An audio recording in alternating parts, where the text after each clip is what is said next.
Warga Muaropayang Lahat tewas tergeletak di pinggir jalan jauh rumahnya dengan luka tujah di badannya. Polisi yang melakukan penyelidikan berhasil mengungkap kasus pembunuhan ini dengan menangkap pelaku di Pondok Kebun Pagar Alam.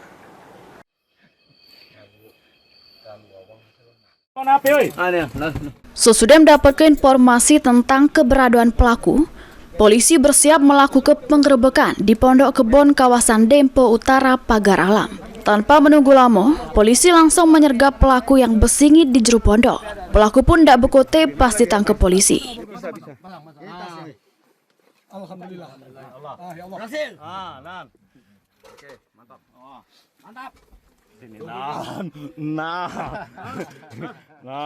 Pelaku bernama Apriansa ditangkap polisi karena membunuh Aldo Andra Alanvin pada awal Maret 2026.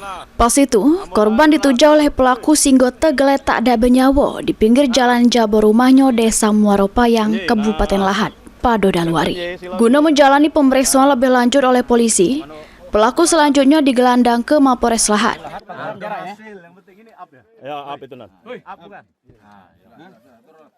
Mulyadi, PAL TV.